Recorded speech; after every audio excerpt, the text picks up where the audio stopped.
So about 2 weeks ago, it was about 3 weeks ago, I really got into RC. I bought my son this so he could have one too. A 1992, I think, Radio Shack Black Wolf 2.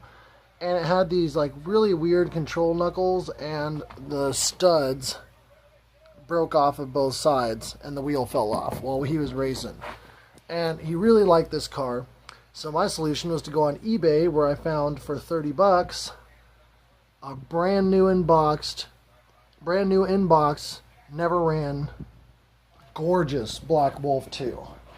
So now I have a brand spanking new one and a parts car. This one didn't come with a remote. I have a remote. I bought a new antenna for it. Comes with a spare battery, although it's a crappy one. So yep, now I've got two of these guys, and my kiddo will have. So today I took my RC10B3, my 1996 RC10B3 Team Associated, and it had no motor. It had a Novak ESC and a Hayek or whatever receiver and remote. But I took the Peak Performance Spitfire out of this to put into my RC10T3, and it rips like probably 35 miles an hour on a brushed motor on a 3000 milliamp hour nickel metal battery.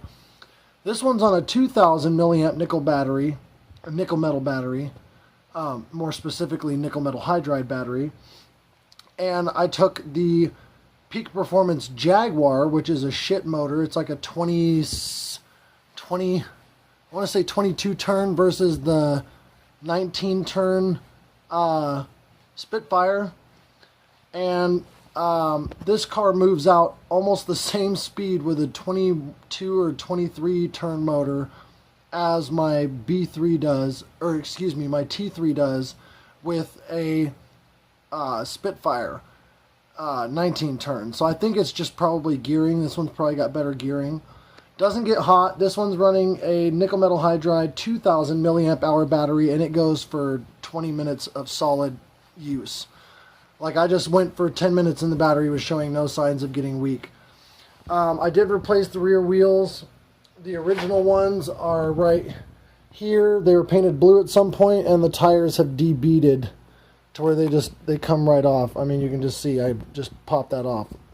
So the first turn I did, the tires popped off.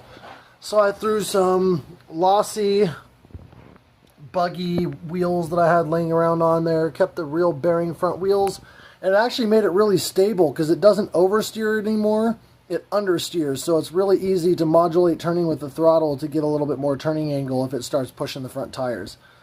But yeah, this little bastard moves out. This is an awesome car. I got this one and my B3, or my T3, excuse me, for 75 bucks with remote. Okay, so 3 weeks ago, a friend of mine told me I should get into RC, and in return for some automotive work, he bought me this Rally Legends Fiat all-wheel drive, brushed, very fast and very nice RC car. And after I drove this to my Hornet, I was hooked. And in the meantime of waiting for this to come in the mail,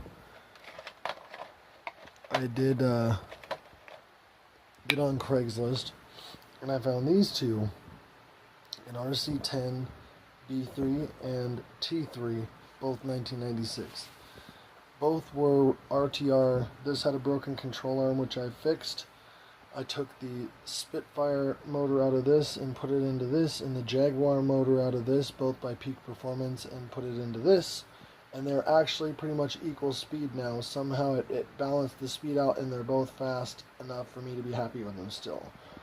Obviously, they each have a remote that they came with. Then my next purchase was this, I think it's a 1998, but it could be a 2008, I don't know, Electrix Horizon Boost. And it's got a 20-turn motor in it, and it's a really nice car, handles really well. And then I picked up a car for my son, this mint condition, never ran, Radio Shack Black Wolf 2, which is very fast for a Radio Shack car. And then recently, as in earlier today, I picked up this ZD Racing ZMR16, which is brushless lipo, does 30 miles an hour right out of the box. Very nice little rig. Got it for chips, about $5. And then picked up this Kyosho Raider Pro for $50. So got a decent little collection going here, and I do actually have another Black Wolf 2 that's broken for parts. And all of these here, all run and drive. I've already tested them. I rip them around pretty much daily. The Kyosho I'm going to test tomorrow after some parts that I had to super glue set up. And then this one, I've got to get a battery for it and possibly a receiver, but I'm not sure yet. And then, but I picked up a couple of parts lots with those cars, including some paddle tires, some bearing tires, spare wheels and tires, spare drift tires for the Rally Legends Fiat 131 Abarth. And then I've got a spare Brady Force 1 motor, a few nickel metal 3000 mAh batteries, a few bad batteries that I have spare plugs, lots of chargers, plenty of new AA's for the remotes. So the RC bug has definitely bit me pretty hard, just like the vintage BMX bug did a little while ago. So, well, not a little while ago, about 3 years I've been collecting vintage BMX, and I have some really nice bikes now, but yep, so this is pretty cool.